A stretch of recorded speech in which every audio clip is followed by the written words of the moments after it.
Hello students, in this video we are going to discuss the exercise 3C and exercise 4D. Before explaining the exercise 3C, here are few formulas which we are going to use in this exercise. So let us discuss the formulas. First case is compounded yearly.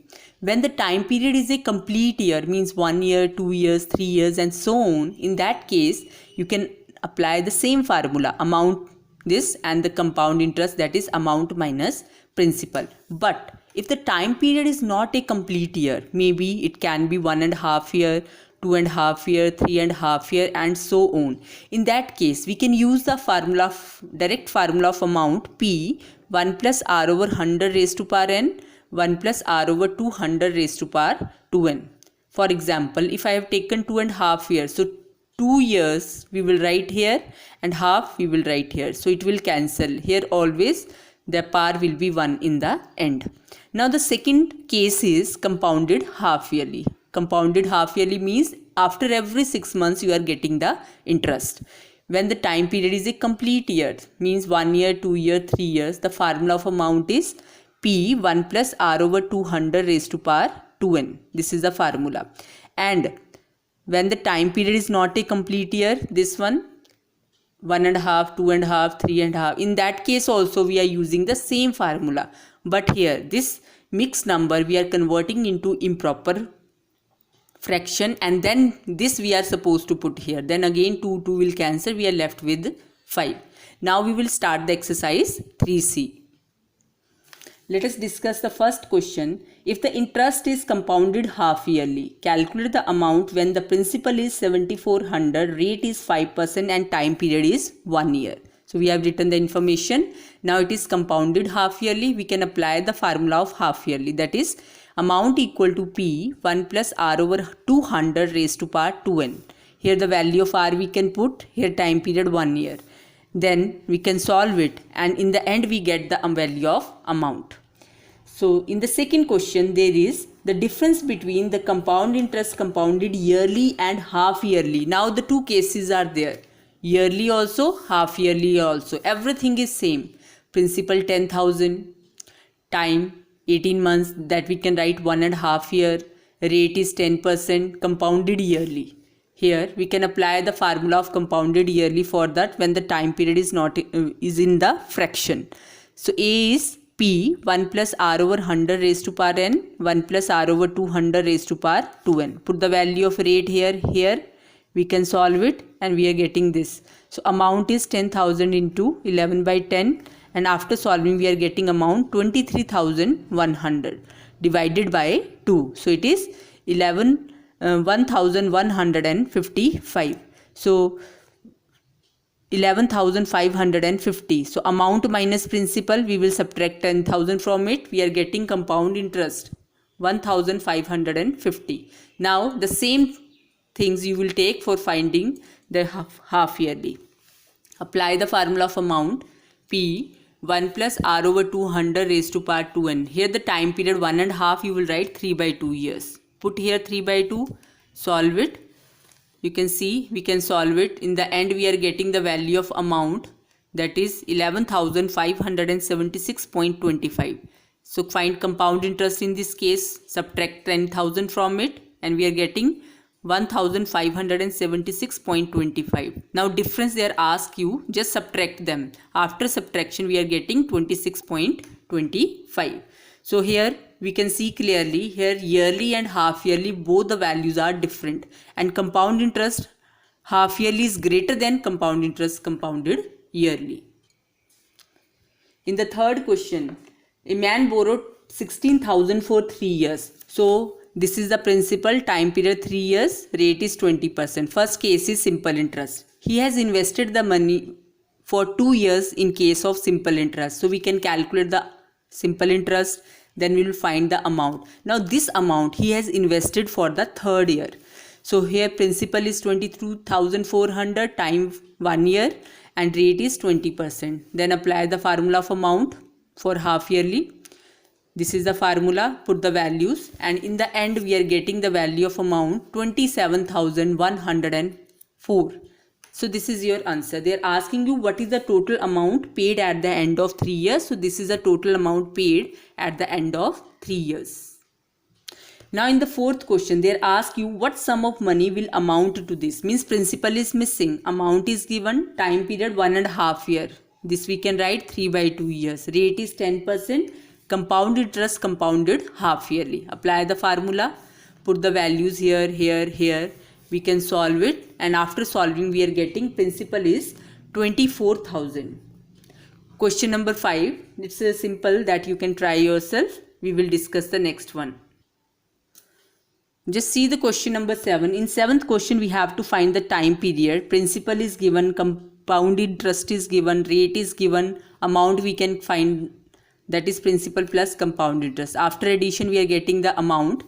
Then we will, this is a case of half yearly, apply the formula of amount, put the values, and then we can solve. After solving, we are getting 11/10 raised to power 3, 11/10 raised to power 2n. Then we will equate the powers. So 3/2 we can write 1.5 years. So in this way we can find the time period. Just see the 10th question. They are simply asking you what is the difference between compound interest and simple interest on rupees 12,000 and 1.5 year at 10% compounded half yearly. Now two cases are there. This is the information for simple interest as well as compound interest. So simple interest formula we can apply, we can solve it. We are getting simple interest 1800. Then compounded half yearly formula we can apply here. Then we can calculate the amount. Then compound interest, but that is 1891.5. In the end they are asking you what is the difference. Simply you have to subtract it and you got the answer. In the exercise 3D, we have the few formulas, that is for growth and depreciation. Growth means increase, or rose word is there, so we are using the plus formula. Production after n years, that is initial production 1 plus r/100 raised to power n. So here it is simply production after n years means something after some time, so that is always amount. Initial production, beginning, so that is principal, and 1 plus r/100 raised to power n. This formula you already know, okay? And if they will ask you the production n years ago or the populations n years ago, then you have to divide. Amount will be equal to P over 1 plus r/100 raised to power n. For depreciation we are using the subtraction sign. The formula will be same, only in place of plus you will write minus. Production or the population n after n years, initial production 1 minus r/100 raised to power n. This is formula we can apply for depreciation or decrease.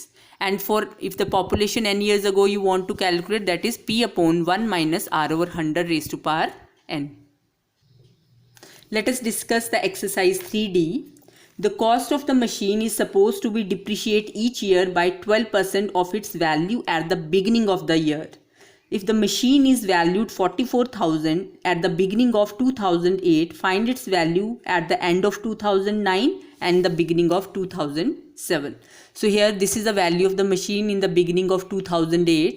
This is the rate of depreciation, means subtraction sign we are going to use. They are asking you value at the end of 2009. So here the time period will be 2 years. Principal is this. So value after 2 years we can apply the depreciation formula, P 1 minus r/100 raised to power n, put the values and solve it. So you get the value at the end of 2009, that is 34,073.6.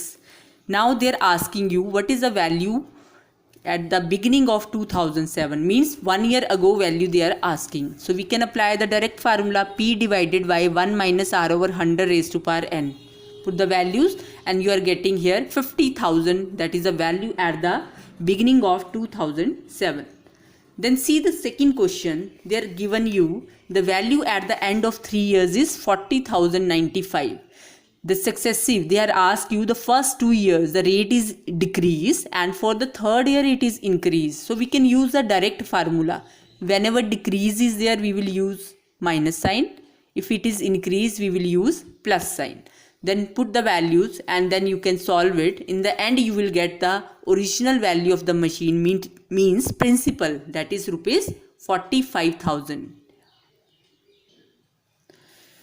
In third question, principal 64,000 amount is given, rate of growth means we will use the plus sign. Time period they ask you, put the values, shift 64,000 towards left side, and then we can solve it, and in the end we will equate the parts, and then time period will be 3 years. Then the fourth question also, it is also easy. Here the principal is missing, amount they are given, decrease, first year it is decreased, so we will use minus sign, second year it is increased, so then we will use plus sign. Apply the formula of amount, put the values here, and then we can calculate the principal, and you can see in the end we are getting the principal will be 3 lakh. So here what is P? P will be population, present population of the town, that is 3 lakh. Question number 5, that is similar to the exercise 3b question. So here question number 6 we will discuss the difference between the compound interest and simple interest is given 12, principal is given, time period is given, rate is given. So first of all we will find the simple interest. PRT by 100, put the values. Simple interest we are getting 150R. Then we will find compound interest. This is the formula of compound interest. Put the values and then we can solve. Here rate is missing, so here what we will do, here we will take LCM. It will be 100 plus R upon 100 whole square. Then apply the formula here, A plus B whole square, that is A square plus B square plus 2AB. Here we can apply, we can take LCM. Here it will be minus 10,000. So they will cancel and we are left with this. Then here also you can cancel. So this is the value of compound interest after solving. Now the difference is given 15 rupees. So we can simply put the values, compound interest minus simple interest equal to 12 rupees. So here subtract them. Here we can take LCM, it will cancel. So we are left with the 75 R square upon 100 equal to 12. So what is R square? 4 into 4, R is what? Square root of 4 into 4. So rate will be 4%. Other questions are easy that you can try yourself. See the question number 8 and question number 10. Now in the 8th question, Mr. Sharma borrowed a certain sum of money at 10% per annum compounded annually, if by paying rupees 19,360 at the end of second year. So here two cases are there. First case, principal X you will take, rate is given, time period is given. This is amount, apply the formula of amount. And then we will calculate P1 from it, that is 16,000. Then for the second case, here P2 we will take Y, rate, time period is 3 years, amount is given. Again apply the formula of amount and find the principal. P2, that is 24,000. They are asking you what is the total sum, just add them. P1 plus P2, 40,000, this is your answer. Just see the 10th question. In the 10th question, the ages of Pramod and Rohit are 16 years and 18 years respectively. In what ratio must they invest money at 5% per annum compounded yearly so that both will get the sum on attaining the age of 25 years? Here two cases are there, Pramod and Rohit. Principal for Pramod we will take X and for Rohit we will take Y. They are asking you the ratio between their principal, that is X ratio Y. Rate is 5%, time period 25 minus 16, it will be 9 years. Principal you will take S, apply the formula of amount, we get this. Then for Rohit, time period 25 minus 18, that is 7 years. Rate and principal you take different, that it will be Y. So apply the formula of amount, we are getting this. What is given? They are given, they receive the same amount, means A1 will be equal to A2. Equate them. In the question they ask you to calculate X upon Y. What is X ratio Y? So shift 400 or 441 towards the other side. So it is 400 ratio 441. They ask you the ratios between their ages. The last exercise you can discuss in your online classes. So we have completed the chapter number 3, compound interest. I hope you understood everything. So with this we will discuss the next chapter, compound interest without using formula. In the next video we will discuss. Okay, so that's all for today. Thank you very much.